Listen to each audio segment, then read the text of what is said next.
Neuvième cours sur l'alliance par le sang. Neuvième cours sur l'alliance par le sang. Je vous rappelle que cette alliance par le sang, c'est une alliance extrêmement sacrée, la plus solennelle qui peut être faite, bien évidemment. Et nous avons vu une définition de cette alliance par le sang. Nous avons vu l'influence de Dieu dans la culture hébraïque. Et puis, nous sommes en train d'étudier le sang de Jésus, Jésus qui verse son sang précieux lors de son sacrifice. Donc nous sommes dans tout cela et nous terminerons par un appendice sur les origines des peuples de la terre. Je vais vous expliquer un certain nombre de choses à propos de la Genèse. Alors, nous avons remarqué que c'est Jésus qui nous parle du sang de l'alliance qui va être versé pour nous lorsqu'il va faire ce dernier repas, le repas de la Pâque, qu'il va manger avec ses disciples. Et nous en avons tout le récit, particulièrement de tous les dialogues entre Jean 13 et Jean 16. Nous savons que cette alliance, c'est quelque chose d'imbrisable. L'alliance par le sang, c'est quelque chose d'absolument imbrisable. C'est quelque chose qui a un aspect tout à fait solennel. Alors, nous avons remarqué que quand on parle de testament, Ancien et Nouveau Testament, en fait, ça vient d'un mot latin qui est testamentum, qui veut dire ni plus ni moins alliance. On a remarqué aussi que ce soit dans l'hébreu ou dans le grec, à partir du moment où il est parlé de faire alliance, on parle toujours de couper l'alliance, c'est-à-dire qu'il y a du sang qui coule.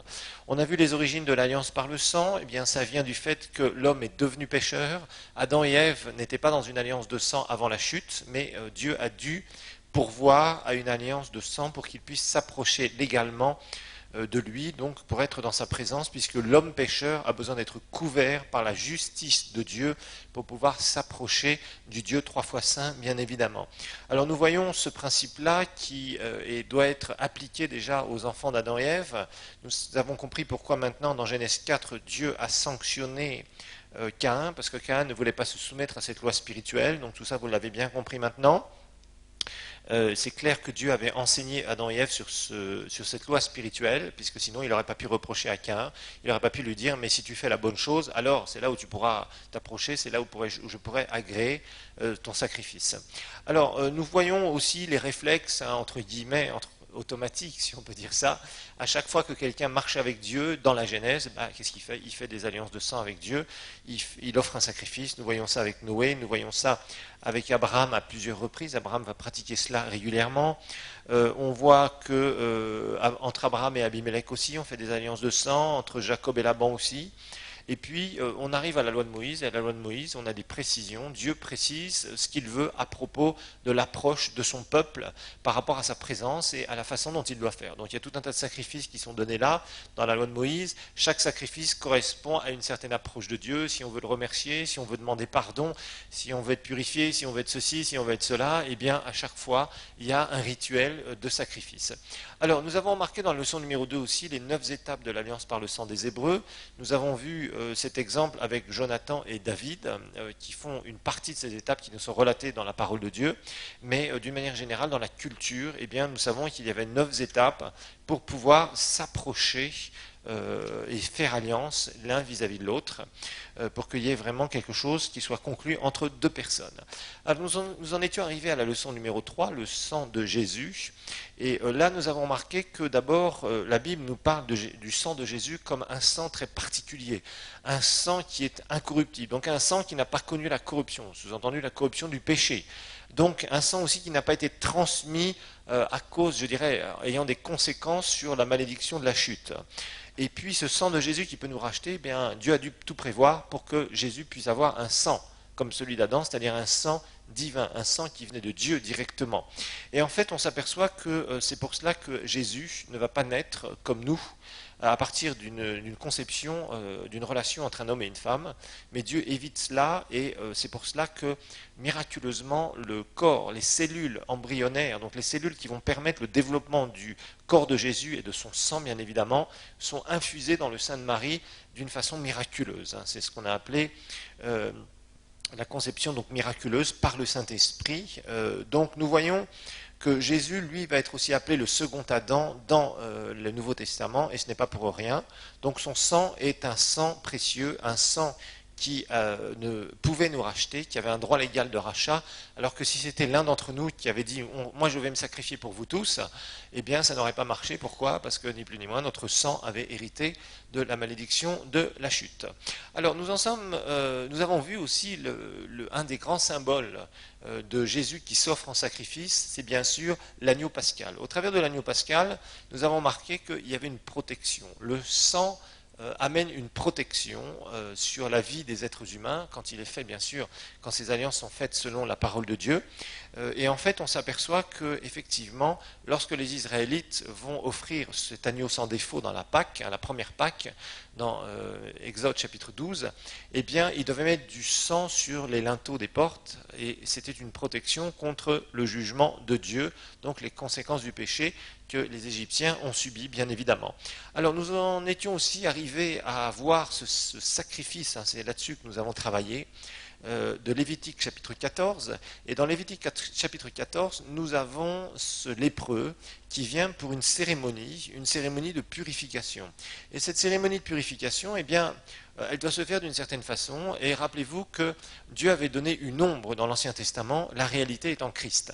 Et c'est là où nous avons découvert que le sacrificateur qui devait déclarer le lépreux purifié, parce qu'il allait constater sa guérison, et après il allait le réintégrer, mais il ne pouvait pas le réintégrer dans le peuple de cette manière-là. Il devait subir un certain rituel. Et dans ce rituel, évidemment, il y a tout un tas d'images. Nous savons que la lèpre, c'est le type du péché, le lépreux, c'est le type du pécheur. Le lépreux était banni de la société, il n'avait aucun droit de regard de vivre avec le peuple de Dieu.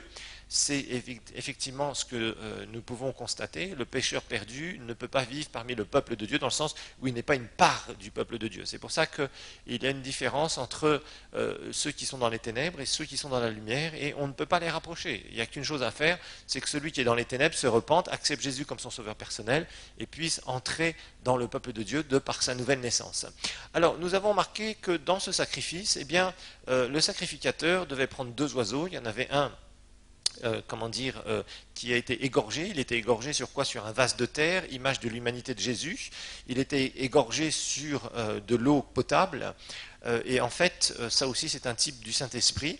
Et en fait, ces 2 oiseaux, le premier oiseau c'est un type de la mort de Jésus, son sacrifice, le deuxième oiseau de sa résurrection. Nous savons que le sacrificateur va prendre de ce sang, va le mettre sur l'oiseau vivant, et l'oiseau vivant il va le laisser partir, et nous avons remarqué que c'est une image de la résurrection de Jésus. Jésus va être couvert de son sang, va apporter son sang, et il va l'amener au 3e ciel pour sceller notre alliance. Nous avons remarqué que le bois de cèdre, c'est le symbole de la croix, le cramoisi, c'est ce chiffon rouge très foncé, c'est un symbole de la souffrance, et l'hysope, c'est un symbole de la foi. Alors, nous avons vu que le sacrificateur aspergeait le lépreux 7 fois avec du sang. C'est alors que nous avons vu au travers de cela tout un symbole où Jésus va verser son sang 7 fois lors de son sacrifice, pas seulement quand il a été cloué sur la croix, mais bien avant, nous avons remarqué que Jésus, dans chaque domaine, dans les 7 domaines où nous avions besoin d'être rachetés, va verser son sang. Le premier domaine, c'est quand Jésus va verser son sang à Gethsémané, lorsqu'il est dans le jardin, où il y a ce combat terrible. La Bible nous dit que sa sueur s'est transformée en grumeaux, et là, nous avons été rachetés légalement des angoisses et de la dépression à ce moment-là. Dieu a payé au travers de Christ le prix pour que notre âme soit guérie, soit entièrement libérée, à notre personnalité. Ensuite, Jésus a été frappé sur le visage. Ça nous donne cet aspect où son sang est versé pour que nous puissions avoir accès à la présence de Dieu, que nous puissions avoir le visage non pas couvert de honte, mais au contraire, ce visage puisse refléter la gloire de Dieu. Ensuite, il a reçu une couronne d'épines, et cette couronne d'épines, vous vous rappelez, les épines au Moyen-Orient ont souvent du poison. C'était le symbole de toutes ces oppressions spirituelles, ces mauvais esprits qui cherchent constamment à faire des pressions sur les êtres humains pour qu'ils fassent des choses qui ne sont pas à la gloire de Dieu. Ensuite, Jésus a été fouetté 39 fois. Nous avons vu pourquoi. Et à chaque fois que Jésus a été fouetté, c'était le symbole, à chaque coup, ça représentait le rachat d'un type de maladie. Son sang a coulé de son dos. Ensuite, quand il marchait, entre le moment où il a été fouetté par les Romains et au moment où il a porté sa croix pendant son chemin de croix jusqu'au au moment où on l'a cloué sur cette croix. Son sang a coulé de son dos et pendant qu'il marchait. Et là, ça nous a montré que régulièrement, nous avons besoin, nous avons vu ce chapitre de Jean, chapitre 13, où Jésus va laver ses disciples, puis après, il va laver les pieds des disciples. Et en fait, tout ça, c'est significatif de notre marche avec Dieu. Nous avons été rachetés d'une part pour être entièrement purifiés de nos péchés, mais aussi quand dans notre marche avec Dieu, nous chutons, ça nous arrive parfois, et bien à ce moment-là, Jésus nous purifie et la Bible nous dit, je vous rappelle dans 1 Jean 1,7, que le sang de Jésus nous purifie et ce verbe purifier est au présent continu. Ça veut dire que c'est quelque chose de continuel qui est à disposition. Ensuite, Jésus a été crucifié. Nous savons que de son corps, de ses mains et de ses pieds, eh bien, son sang a coulé. Et là, ça nous a montré que c'est un symbole, enfin c'est un symbole, c'est une réalité pour nous en tant que croyants, mais quand on voit d'une façon naturelle, tout ça, ça montre qu'il nous a rachetés et que notre travail pour lui a été purifié, il est sanctifié. Ça veut dire que quand nous faisons une œuvre qui est selon le cœur de Dieu, eh bien cette œuvre est approuvée de Dieu et cette œuvre est mise à part pour Dieu. Même chose pour notre marche. Ensuite, nous avons vu que lorsque Jésus, après qu'il soit mort à la croix, comme c'était des jours de sabbat, il y avait une grande fête de sabbat, les morts ne pouvaient pas être pendus pendant la fête de sabbat. Ce n'était pas permissible. Et à ce moment-là, les Romains passaient et en général ils brisaient les os des crucifiés. Et nous avons remarqué que les os de Jésus n'ont pas été touchés. Par contre, il y a un Romain qui a lancé sur le côté de Jésus une lance. Et de là, la Bible nous dit qu'il y a eu du sang et de l'eau qui ont coulé. Et tout cela, ça nous a montré que cette effusion de sang, cette 7e effusion de sang, ça nous a montré que c'est de là, de Christ, qu'est née l'Église. Il y a un symbolisme derrière tout cela, évidemment. Et nous sommes revenus au texte de la Genèse, où on a vu que Dieu crée Adam, et après, Dieu donne un sommeil à Adam, symbole de la mort de Jésus, et à partir de ça, l'Église va naître à partir du sacrifice de Christ. Dieu prend la côte d'Adam et crée Ève au travers de cela. Et sur le côté, Jésus a été frappé à ce moment-là, et c'est la naissance de l'Église. L'Église procède de Christ, bien évidemment. L'Église n'est pas née d'elle-même, mais l'Église procède de Christ. Alors, nous avons continué en regardant aussi que ce lépreux, donc, au verset du Lévitique 14, donc versets 8 et 9, nous parle donc de laver ses vêtements, ensuite de se baigner entièrement et de se raser entièrement. Donc nous avons remarqué que là aussi, la Bible est claire, hein, c'est une image. Après seulement, le lépreux purifié peut rentrer dans le camp. Rentrer dans le camp, ça veut dire faire partie du peuple, vivre avec les autres, se joindre à l'Église, c'est ça que ça veut dire. Mais on a parlé aussi, et on a largement insisté sur cette sanctification, particulièrement le nettoyage de la vie de quelqu'un qui se donne à Christ, de tout de suite l'amener à faire du nettoyage relationnel, nettoyage du péché, etc., etc., etc. Il a pris une décision pour Christ, maintenant il doit prendre des décisions pour nettoyer. Hein. Jésus est venu le sauver, oui, mais il y a du nettoyage à faire, et je vous ai montré qu'il faut toujours exhorter quelqu'un qui vient à Christ, qui reçoit le Seigneur, il faut rapidement lui dire, maintenant il faut que tu nettoies ta vie par rapport à ça, ça, ça et ça. C'est très important. Alors maintenant nous allons regarder le verset 14. Le verset 14, de toujours Lévitique 14, il est dit, le sacrificateur prendra du sang de la victime de culpabilité, le sacrificateur en mettra sur le lobe de l'oreille droite de celui qui se purifie, et sur le pouce de sa main droite, et sur le pouce de son pied droit. Alors, ici, évidemment, ça a toute une signification particulière. Le sang va être appliqué à différents endroits.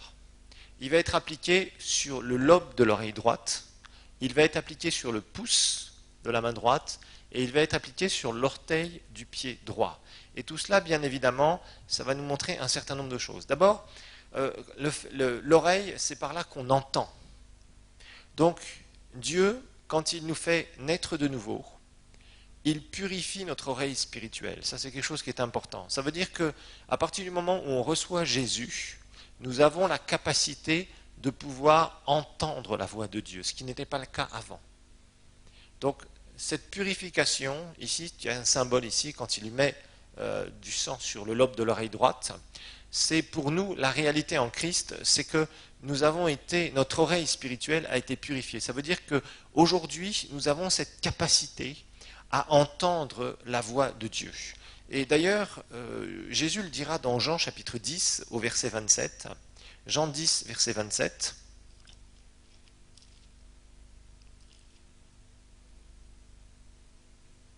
Jean 10, verset 27. Jésus dit, « Mes brebis entendent ma voix. Moi je les connais et elles me suivent. Mes brebis entendent ma voix. » Pouvoir entendre la voix de Dieu, c'est un privilège des enfants du Nouveau Testament. Dans Romains 8 aussi, bien évidemment, nous avons ce passage. Vous aurez ce cours sur comment être dirigé par l'Esprit de Dieu. Romains 8, au verset 14. Il est dit, et la traduction française n'est vraiment pas bonne, je ne l'aime pas du tout, car tous ceux qui sont conduits par l'Esprit de Dieu sont fils de Dieu. Littéralement, vous découvrirez que tous ceux qui sont dirigés par l'Esprit de Dieu sont fils de Dieu. Ou si on retournait un peu cette phrase, ce sont les fils de Dieu seulement qui sont dirigés par l'Esprit de Dieu. Et pour être dirigé par l'Esprit de Dieu, il faut que tu entendes la voix de Dieu, bien évidemment. Ce sont les fils de Dieu et non pas les fils du diable. Pas les pécheurs. Les pécheurs ne peuvent pas entendre la voix de Dieu. Par contre, toi et moi, de par notre nouvelle naissance, Dieu a purifié notre oreille spirituelle. Et de notre esprit, je vous rappelle, il ne peut rien venir de mauvais. Ça veut dire que le diable ne peut pas injecter des pensées dans notre esprit et nous faire croire que c'est Dieu qui nous parle.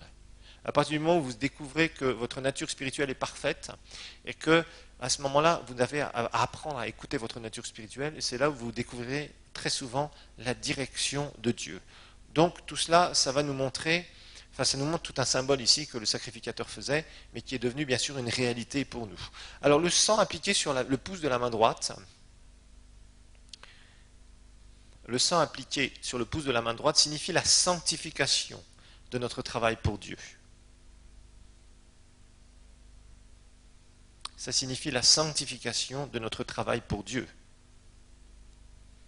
Donc le pouce de la main droite. Ensuite, le gros orteil, ça signifie la sanctification de notre marche avec Dieu. Donc le pouce, c'est la main, c'est le travail. Et l'orteil, pied, ça signifie sanctification de notre marche avec Dieu.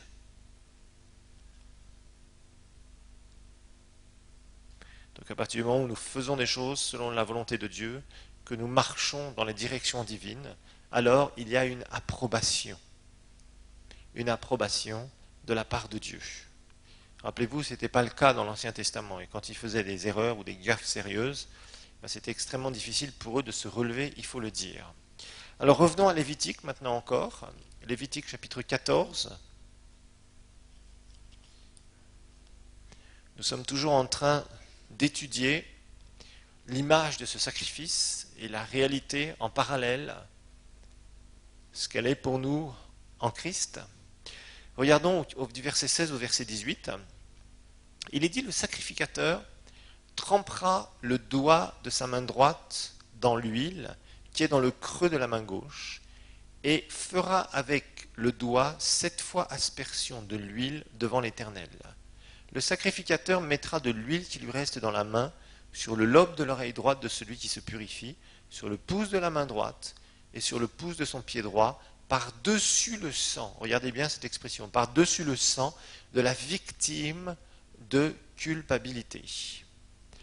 Le sacrificateur mettra ce qui lui reste d'huile dans la main sur la tête de celui qui se purifie, et le sacrificateur fera pour lui l'expiation devant l'Éternel. Donc qu'est-ce qui va se passer ici? D'abord, il y a un principe inviolable dans la parole de Dieu. Ce principe inviolable, c'est que le sang vient toujours avant l'onction. Ça, c'est inviolable. Le sang qui amène donc le pardon, qui amène l'accès, vient toujours avant l'onction. Dans la nouvelle naissance, par exemple, on est d'abord purifié avant que le Saint-Esprit vienne habiter, qu'on soit sauvé, donc, que le Saint-Esprit vienne habiter dans notre esprit. C'est pour ça qu'on ne peut pas dire à des gens, recevez d'abondantes bénédictions régulièrement de la part de Dieu, s'ils ne sont pas pardonnés. Le pardon vient avant, donc le pardon au travers du sang, l'accès au travers du sang, vient toujours avant quoi? L'onction. C'est toujours comme ça. Dieu oint quelqu'un pour le ministère seulement quand, d'abord, il a marché dans une certaine purification, une certaine sanctification. Vous voyez, ça fonctionne toujours comme ça. Le sang vient toujours avant l'onction. Donc l'huile, bien sûr, nous savons, c'est le symbole de l'onction ici. Je pense que ce n'est pas très compliqué. Vous avez déjà vu un certain nombre de types de symboles, d'images. Je pense que maintenant, c'est très clair. Donc ça, c'est quelque chose aussi qui est important. Et le pardon est une chose, mais le pardon doit être accompagné de l'onction. C'est très important. Le pardon doit être bien sûr accompagné de l'onction. Parce que nous avons besoin de marcher dans la présence de Dieu, dans nos vies. C'est absolument indispensable. Nous avons besoin de l'onction quand nous écoutons la voix de Dieu. Pour écouter la voix de Dieu, tu dois être oint. Tu dois être dans la présence de Dieu. Si tu n'es pas dans la présence de Dieu, tu ne pourras pas écouter la voix de Dieu. D'ailleurs, c'est le problème de beaucoup de chrétiens. Ils ne vivent pas dans la présence de Dieu, et les moindres pensées qu'ils ont, ils disent « c'est Dieu qui me parle ». Non, non, non, c'est pas comme ça que ça marche. Il faut que tu apprennes à entrer de plus en plus dans la présence de Dieu, et cette présence amènera bien évidemment la révélation de la voix de Dieu. Ce n'est pas le contraire qui se passe. Malheureusement, beaucoup de chrétiens veulent faire les choses à l'envers. Ça ne marche pas comme ça. Ensuite, bien évidemment, il y a cet aspect de quand nous travaillons pour Dieu, nous œuvrons pour Dieu, nous avons besoin de son onction. Jésus dira, sans moi, vous ne pouvez rien faire. Œuvrer sans être oint par Dieu, on ne peut rien faire, rien faire. On ne peut pas porter de fruits spirituels sans être oint de Dieu, sans marcher dans sa présence. Ce n'est pas possible. Sinon, nous sommes charnels. Et quand on est charnel, on ne peut pas porter de fruits spirituels. Ce n'est pas possible. Ce qui nous fait porter des fruits spirituels, c'est la vie de Dieu en nous. C'est cette vie qui coule en nous. Et pour que cette vie coule en nous, eh bien évidemment, il nous faut l'onction régulièrement. Donc là, ici, on voit ce travail pour Dieu doit être oint. La marche aussi, bien sûr, quand il applique le sang, l'huile, sur l'orteil droit, c'est la même chose. Ça, c'est cet aspect de marcher avec Dieu, tout en sachant que quand nous marchons avec Dieu, marcher avec Dieu, ça veut dire apprendre à lui plaire, ça veut dire aller dans la direction qu'il veut qu'on aille, ça veut dire faire vraiment ce qu'il attend qu'on fasse, pratiquer sa parole, etc., etc., etc. Et à ce moment-là, tu commences à marcher avec ton Seigneur. Et quand tu marches avec ton Dieu, il doit y avoir l'approbation de Dieu. Et l'approbation, toujours, ça vient avec l'onction. Tout ce que vous faites, quand vous agissez dans quelque chose, si la présence de Dieu vient et approuve cela, ça veut vraiment dire que vous êtes dans ce qu'il faut, vous êtes dans le bon. Par contre, quand c'est sec, quand il n'y a rien, quand ça débouche sur rien, ça veut dire qu'il n'y a pas d'onction de Dieu. Ça veut dire que vous passez à côté. Alors évidemment, il récupère le reste de l'huile, et le reste de l'huile, il va le verser aussi, d'accord. Donc il applique, je vous rappelle, il a de l'huile, le sacrificateur a de l'huile dans sa main gauche, il prend avec sa main droite, il applique le lobe, sur le lobe de l'oreille droite, sur le pouce droit, sur l'orteil droit du pied droit, donc, gros orteil, et après le reste de l'huile, qu'est-ce qu'il fait? Il la déverse sur, évidemment, celui qui est purifié. Et là, évidemment, ça nous parle de ce baptême de l'esprit, de vivre dans cette présence de Dieu. Évidemment, Dieu ne pouvait pas l'exprimer ici, parce que nous connaissons cette révélation, mais quand l'Esprit de Dieu vient sur nous, nous savons que ça fait partie de cette première étape de la vie de l'Esprit, quand nous rentrons dans sa présence réellement, c'est-à-dire ce baptême du Saint-Esprit. Et là aussi, il y a une très belle image, bien évidemment. Vous savez, la Bible nous parle souvent du berger et des brebis. Jésus, le berger, nous sommes les brebis. L'Éternel est mon berger, je ne manquerai de rien.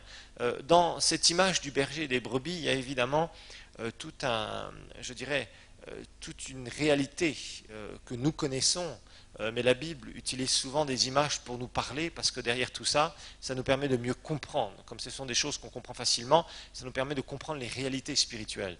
Et au Moyen-Orient, très souvent, le berger va oindre avec de l'huile, c'est-à-dire il va appliquer de l'huile sur la tête de ses brebis. C'est très courant ça, il faut que vous sachiez que surtout au Moyen-Orient ils font ça, ils prennent de l'huile et ils mettent sur la tête des brebis régulièrement de l'huile. Ils appliquent de l'huile. Pourquoi? Parce que l'huile va écarter les mouches. Et les mouches, rappelez-vous de Matthieu 12, verset 27, là aussi il y a toute une image. C'est très courant cela.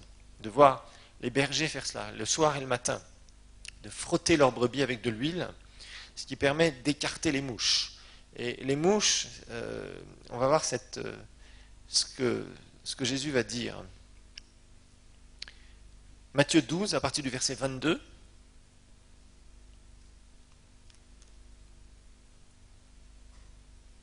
Matthieu 12, verset 22. Il est dit, alors on lui amenait un démoniaque aveugle et muet, il le guérit, de sorte que le muet parlait et voyait. Toute la foule était hors d'elle-même et disait, n'est-ce pas là le fils de David? Les pharisiens l'ayant appris dire, cet homme ne chasse les démons que par Belzébul, le prince des démons.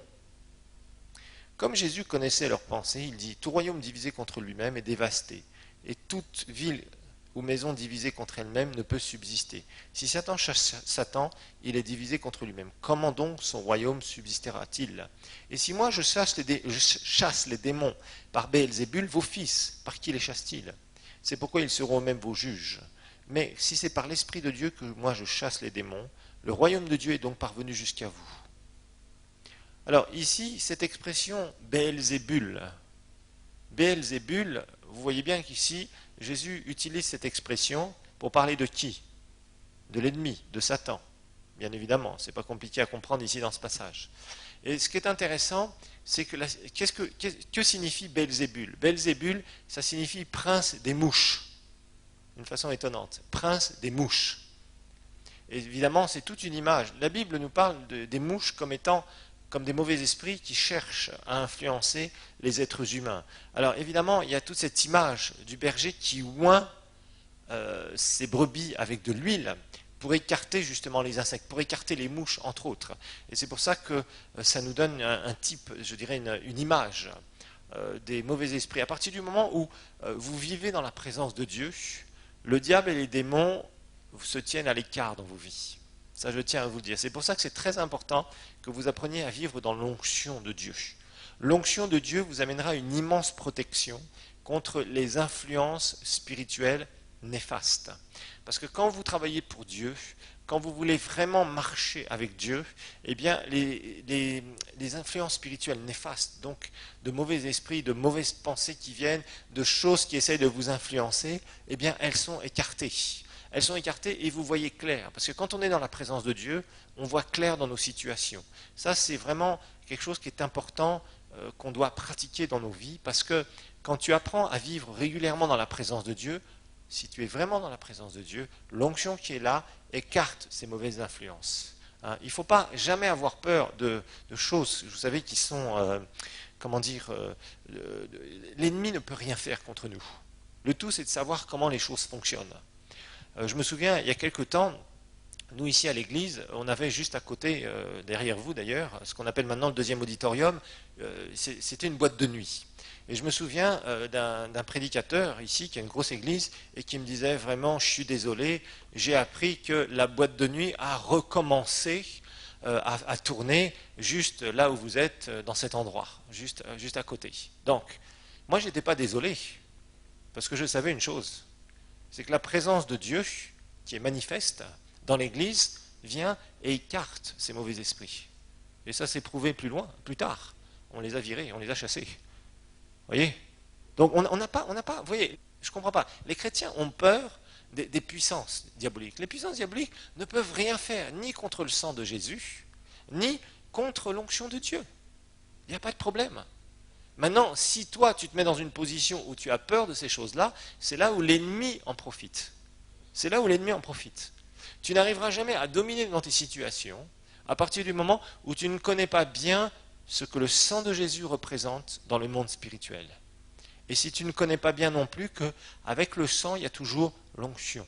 Et à partir du moment où il y a l'onction écarte. Rappelez-vous de cette histoire avec David et Saül. Saül, quand il était oppressé par ce mauvais esprit, et il disait, et David arrivait et il commençait à jouer. Et il jouait évidemment une musique qui était ointe, inspirée. Et d'un seul coup, la Bible nous dit que le mauvais esprit qui tourmentait Saül s'écartait. Donc c'est pas compliqué. Ça, c'est une loi spirituelle. Si vous voulez dominer, si vous voulez voir Dieu intervenir dans vos vies, c'est pas compliqué. Le tout, c'est d'appliquer des lois spirituelles. Une des premières lois, c'est de savoir ce que le sang de Jésus vaut. Il y a beaucoup de grands prédicateurs qui ont dit, il y a une chose que Satan ne peut pas traverser. C'est le sang de Jésus, c'est une barrière infranchissable pour lui. À partir du moment où un racheté qui a été complètement purifié par le sang de Jésus, vient, se présente, Satan ne peut pas toucher à sa nature spirituelle. Pourquoi il ne peut pas y toucher? Parce que le sang de Jésus est passé par là. Et quand le sang de Jésus passe par là, c'est une frontière infranchissable. Maintenant, il faut savoir les domaines, et nous les avons étudiés, dans lesquels justement Dieu nous a rachetés de l'ennemi. Donc tout cela, ça permet de connaître notre position. Parce que si vous êtes toujours en train de douter, de vous dire oui, mais le diable fait ceci, oui, mais l'ennemi est en train de faire cela, etc., etc., etc., ça veut dire que vous n'êtes pas dans la bonne position. Vous êtes supposé être dans une position de domination. Vous êtes supposé dominer dans vos circonstances, dominer par rapport à tout ce que l'ennemi peut essayer de faire. Si vous êtes là tout le temps en train de dire « Ah, j'ai prié pour que l'ennemi ne vienne pas sur mon camp, sur mon terrain. » Non, non, ça c'est pas la prière qu'il faut faire. C'est pas du tout la prière qu'il faut faire. À partir du moment où tu connais la puissance du sang de Jésus, où que tu sois, tu es intouchable. Bien sûr, si tu vis dans le péché, tu es touchable. Là, d'accord. Si tu vis dans l'ignorance, tu es touchable. Mais si tu ne vis pas dans le péché, tu vis dans la sainteté, et que tu vis dans la connaissance de ce que Jésus a fait quand il a versé son sang, tu es intouchable. Il n'y a aucun sorcier qui peut avoir un pouvoir sur toi. Ça aussi, c'est une croyance terrible.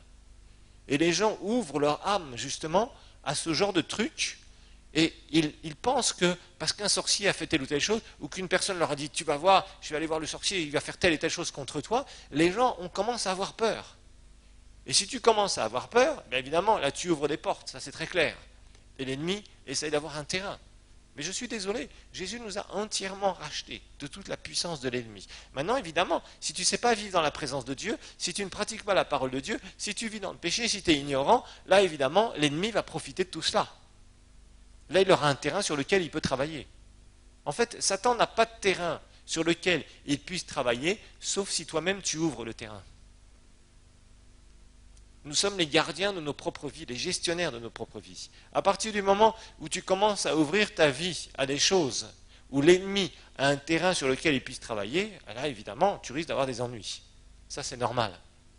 Mais d'une manière générale, Christ nous a entièrement rachetés. Il a versé son sang pour que justement nous puissions vivre dans sa présence. Donc attirer son onction, et à partir du moment où nous attirons son onction et que nous vivons dans cette présence, l'ennemi est obligé de s'écarter et nous portons des fruits.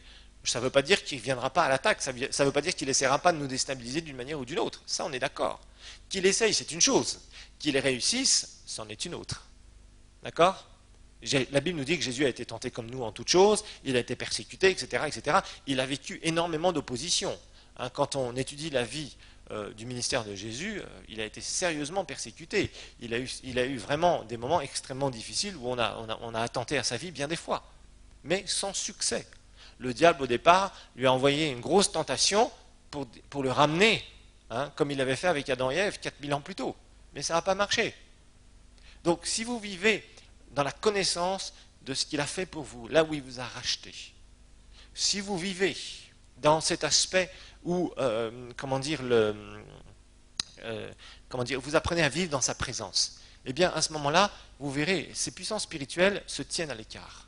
Elles essayent de trouver un moment favorable, oui, si vous portez beaucoup de fruits. Plus vous portez de fruits, plus vous êtes quelqu'un qui détruisait le royaume des ténèbres, et à ce moment-là, plus vous êtes quelqu'un que l'ennemi essaiera évidemment d'attaquer. Ça, on est d'accord. Mais rappelez-vous aussi d'une chose, il y a beaucoup de gens qui racontent tout le temps, l'ennemi a essayé de faire ça, Satan a fait ceci, Satan a fait cela, et quand on voit leur vie spirituelle misérable, c'est pas le diable qui a fait ça, c'est leurs vidéos, leurs DVD qui sont en train de se jouer eux-mêmes. Il faut être clair. Entre les vraies attaques sataniques et les vidéos que les gens sont en train de se jouer régulièrement, j'avoue qu'il y a une grande différence. D'accord ? Par contre, si vraiment tu es là, tu attaques les ténèbres, tu amènes beaucoup d'âmes au Seigneur, tu portes beaucoup de fruits spirituels, là, évidemment, l'ennemi essaiera par tous les moyens de te déstabiliser. Mais tu as toute victoire. Tu dois connaître cette position, tu dois savoir exactement là où tu en es. Je me rappelle de ce témoignage de Dodie Austin, qui était la femme de John Austin, donc la mère de Joel Austin, il y a bien des années, dans les années 80 et quelques. Cette femme avait le cancer. Elle a aujourd'hui plus de 80 et quelques années. Et alors qu'elle avait été vraiment attaquée par l'ennemi, ils étaient vraiment sur le front au niveau de la bataille spirituelle, où ils faisaient avancer les choses, ils donnaient beaucoup pour la mission partout en Inde et dans le monde entier, et cette église était déjà reconnue dans le monde entier. Eh bien, Dodie Austin s'est retrouvée attaquée par le cancer. Et la première chose qu'ils ont fait avec son mari, ils se sont tenus sur l'alliance de sang. Ils ont dit, Dieu, on est dans une alliance de sang avec toi. L'ennemi n'a aucun droit sur mon corps. C'est ce que vraiment elle a prié, elle déclarait ça sur les médias chrétiens. Et cette femme a été guérie du cancer. Parce qu'elle a su se tenir sur son alliance. Donc vous voyez, vous avez droit. Quand l'ennemi vous cherche des histoires, vous dites non, non, non, Seigneur, moi je sais que j'ai une alliance de sang avec toi.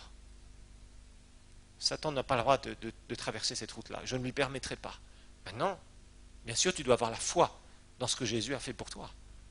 Mais dans tous les domaines où on a vu qu'il nous a rachetés, c'est à nous de nous tenir sur la parole de Dieu, sur son sacrifice, qu'il a réellement fait. Nous découvrons les facettes de son sacrifice justement pour que nous puissions apprendre à nous tenir fermes. Et nous avons tous les domaines, dans tous les domaines, nous avons été rachetés pour nous tenir fermes. Donc à partir du moment où on est là, où on est, je dirais, dans un domaine où l'ennemi essaye de gagner du terrain, apprenez à vous tenir sur la base de ce sacrifice. Alors, comment faire pour appliquer le sang? Parce qu'il y a des gens qui disent, on applique le sang, par exemple, ils rentrent dans une maison et puis physiquement, ils mettent leurs mains sur les linteaux de la porte et ils disent, j'applique le sang de Jésus. Ils sont là sur les tables, j'applique le sang de Jésus sur les chaises, j'applique le sang de Jésus sur leurs vêtements, j'applique le sang. Ça, c'est de la superstition. D'accord? C'est pas comme ça. Nous le faisons par la foi, bien évidemment. C'est au travers de notre parole que nous faisons ces choses. En disant non, ça, Satan, tu n'as pas le droit de venir m'attaquer comme ça. Je proclame le sang de Jésus sur cette situation. Ça, tu peux le faire. Oui, ça, tu as le droit de le faire. Maintenant, essayez de mettre un truc un peu des prières superstitieuses, comme beaucoup de chrétiens le font malheureusement. Ça, c'est pas du tout scripturaire. Bon, dire que je l'applique avec mes mains, etc. Non, parce que le sang de Jésus, tu ne l'as pas sur tes mains. D'accord? C'est quelque chose qui a été déposé au ciel comme un témoignage. Et en tant que témoignage, évidemment, là, tu peux invoquer la puissance du sang de Jésus parce que c'est ton alliance. En fait, quand tu parles du sang de Jésus, tu parles du sang de l'alliance. Donc, tu parles des domaines dans lesquels Christ t'a racheté. Donc, les domaines où tu as un droit légal de dominer. C'est ça, en fait. C'est simplement cela. Donc, tu peux dire dans la prière, j'invoque vraiment le sacrifice de Jésus sur cette situation, et je sais qu'au travers de ce sacrifice, Jésus a versé son sang dans ce domaine-là. C'est pourquoi je ne peux pas accepter que le diable prédomine dans cette situation. Et tu dis, Satan, tu n'as pas le droit de toucher à ça, parce que c'est couvert par le sang. Ça a été racheté par le sang. Et à ce moment-là, le diable est obligé de fuir. Il y a certains serviteurs de Dieu, alors bon, il y a aussi des trucs qui ont été dits avec lesquels je suis un peu, je suis pas d'accord du tout. Je suis prudent parce que vous savez, il y a des gens qui disent le fait d'avoir été né de nouveau, notre sang a été changé. Je ne sais pas si vous avez déjà entendu ce genre de doctrine un peu bizarroïde. Non, la Bible ne nous dit pas ça. Ça, c'est faux. D'accord? C'est pas une réalité. Par contre, qu'au travers du sang de Jésus, nous ayons été rachetés légalement par rapport à la maladie, là, on est d'accord. Parce qu'il y a des gens qui disent ça, par exemple, ils ont le sida, alors ils disent non, ils entendent un prédicateur dire non, maintenant ton sang a été changé. Non, je ne vois pas. On n'a pas eu de transfusion sanguine. Vous n'avez pas eu de transfusion sanguine à votre nouvelle naissance? Non, je ne crois pas. On n'a pas eu de transfusion sanguine, bien évidemment. Ok? Donc, le sang de Jésus est au ciel, je vous le rappelle. Regardons ensemble dans Hébreux 10.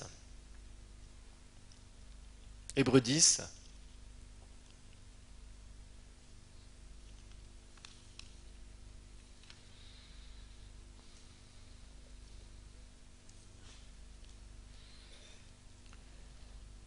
Hébreux 10, 19 à 22. Vous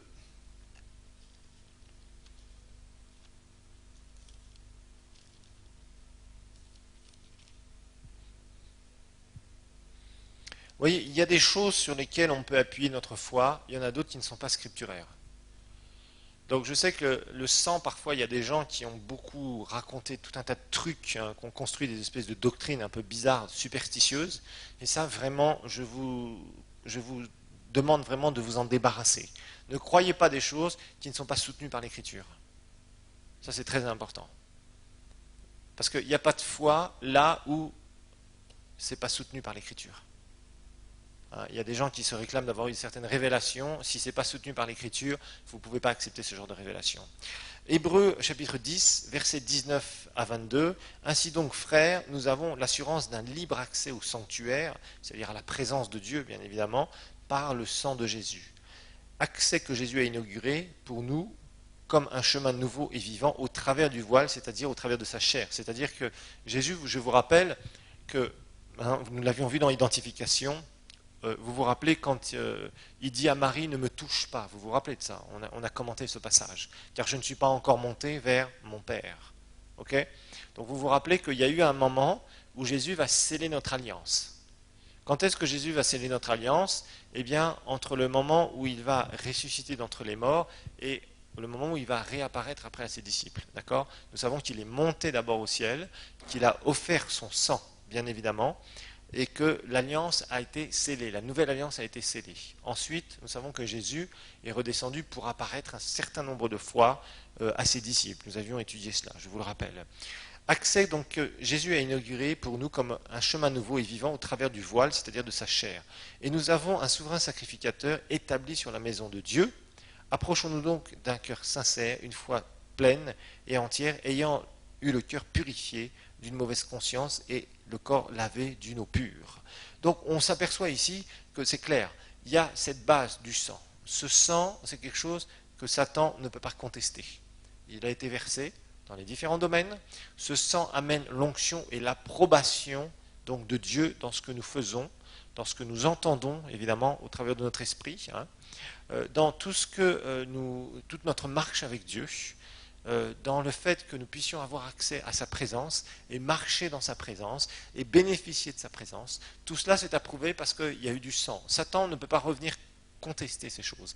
À partir du moment où, par exemple, tu es exactement dans la volonté de Dieu, que le Seigneur te dit de faire telle chose, tu commences à agir, tu agis dans la foi. Si le diable vient te chercher des histoires, il a plutôt intérêt à se méfier. Parce que là, il va sérieusement être obligé de s'écarter parce que la gloire de Dieu va descendre.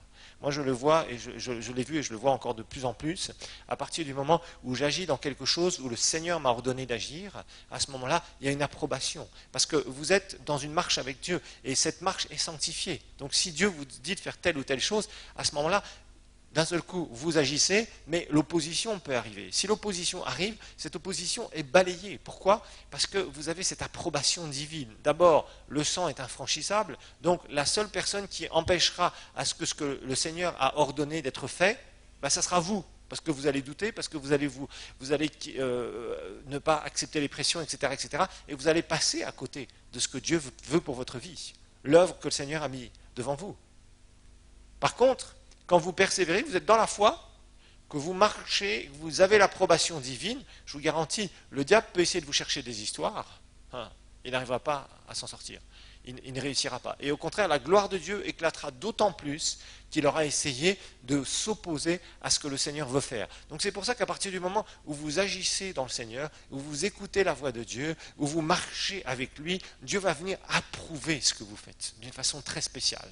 Pourquoi? Parce que Satan ne peut pas.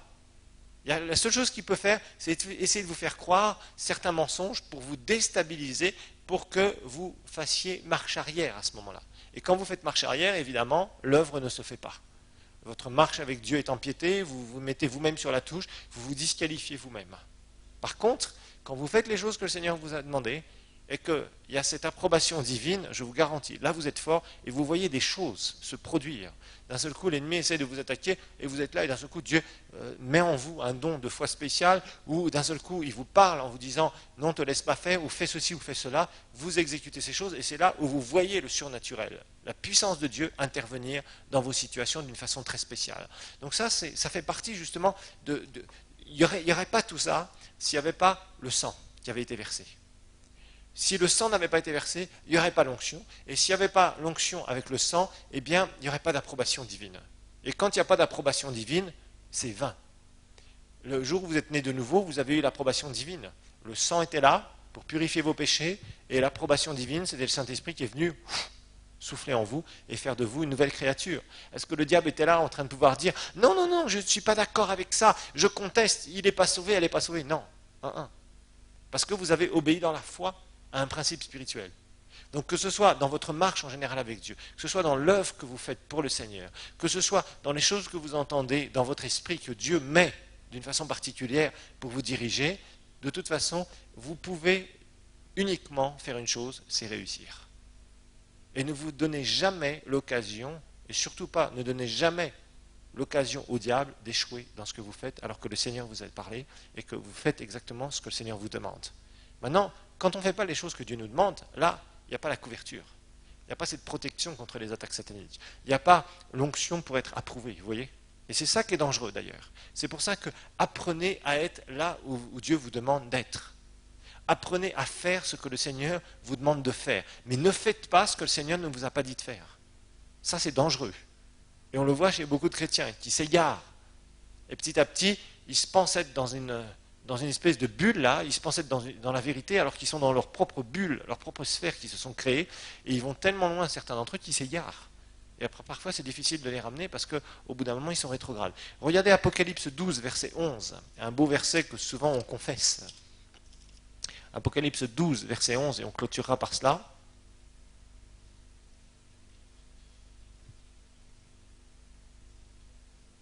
Apocalypse 12, verset 11.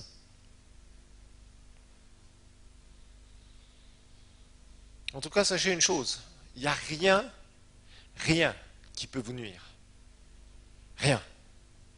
Je vous garantis, le sang de Jésus, c'est quelque chose d'extraordinaire. Il n'y a rien qui peut vous nuire.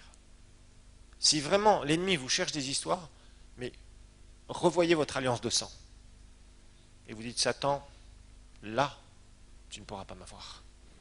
Je ne permettrai pas. Ne vous offrez jamais le luxe de laisser l'ennemi vous avoir dans un domaine ou dans un autre.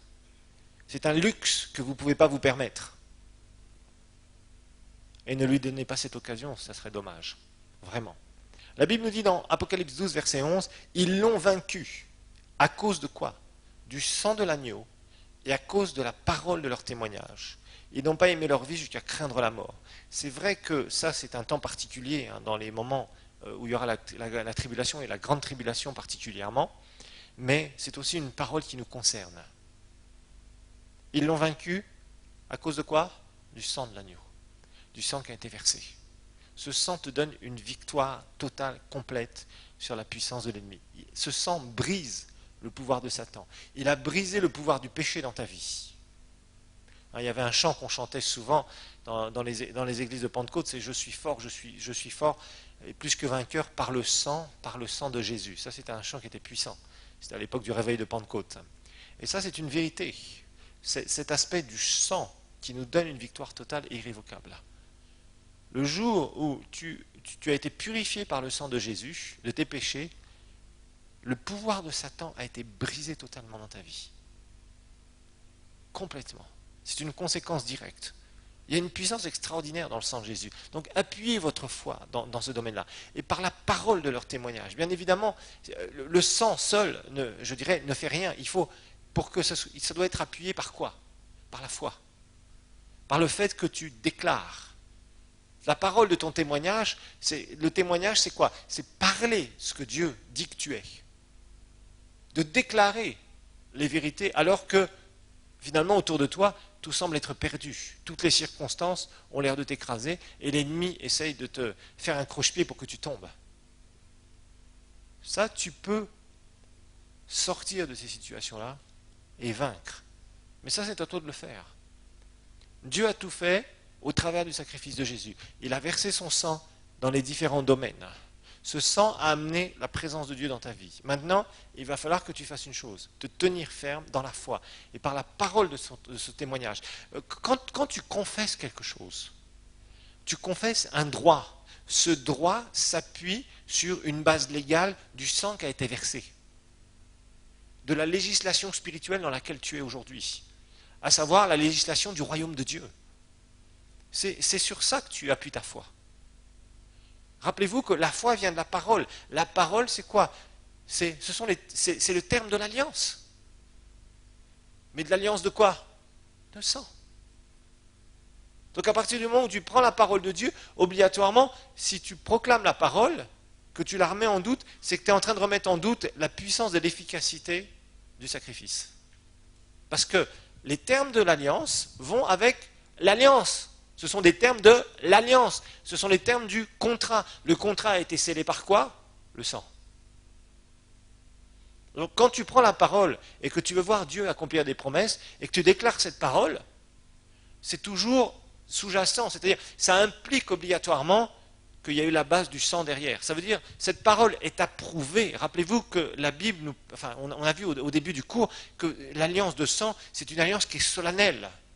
Elle a été faite par le Dieu qui ne ment point. Il ne peut pas revenir sur sa parole. Pourquoi il ne peut pas revenir sur sa parole? Parce qu'il y a eu ce sang qui a été versé.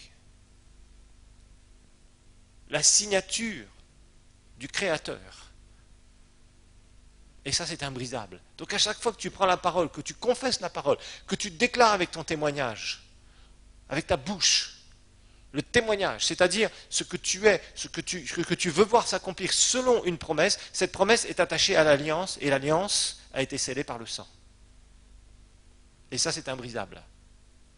Le seul qui peut, je dirais, ne pas appuyer sa foi, c'est toi. C'est si tu doutes de ces choses. Donc quand vous êtes dans des situations difficiles, quand vous voulez voir des choses changer, que vous commencez à prendre la parole de Dieu, n'hésitez pas à prier en disant « Seigneur, merci parce que je suis dans une alliance de sang avec toi, Seigneur. Ce sang de Jésus qui a été versé pour moi à la croix. Et Seigneur, ça je sais que c'est une alliance imbrisable.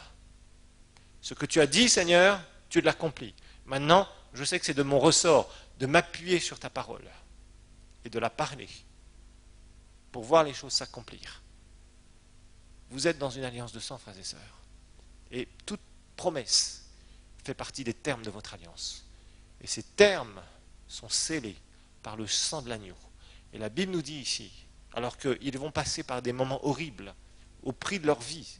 Ces gens-là de la tribulation dont il est parlé ici, ce sont des gens qui se convertiront pendant la tribulation au prix de leur vie. Un bon nombre d'entre eux seront mis à mort alors qu'on apprendra qu'ils sont chrétiens. Ce sera un risque mortel, physiquement parlant, de devenir chrétien dans cette période-là. Pourquoi? Parce que ce sont des gens qui auront réalisé que l'Église a été enlevée avant et qu'ils auront réalisé leur erreur majeure de ne jamais avoir donné leur vie à Jésus. C'est l'autre chance que Dieu leur donnera, mais ça sera au prix de leur vie très souvent. Pas tout le monde. Mais ces gens-là, qu'est-ce qu'ils ont fait? Ils croiront dans ce sacrifice et ils parleront. Ça leur coûtera souvent la vie, mais ils sauront qui ils sont. Ils sauront la valeur du sacrifice du sang. Et nous devons nous-mêmes apprendre à pratiquer ces choses. Je vous encourage vraiment à étudier ce sacrifice de Jésus, à revoir les versets que nous avons vus, à les méditer et régulièrement à prier en disant « Seigneur, merci parce que je suis dans une alliance ». Ne prie pas la parole de Dieu simplement comme ça, mais prie la parole de Dieu à la lumière de ce que nous venons d'étudier. Ça, c'est une nouvelle facette que nous étudions là, à la lumière de l'alliance de sang. Si tu réclames ta guérison a été pourvue parce qu'il y a eu du sang qui a été versé. Et que Dieu, lui, il est irrévocable. C'est clair, ce qu'il a dit, ça doit se passer. Maintenant, ça ne peut se passer que quoi? Que si tu as la foi dans cela. Et que tu n'acceptes pas la défaite. Que le Seigneur vous bénisse.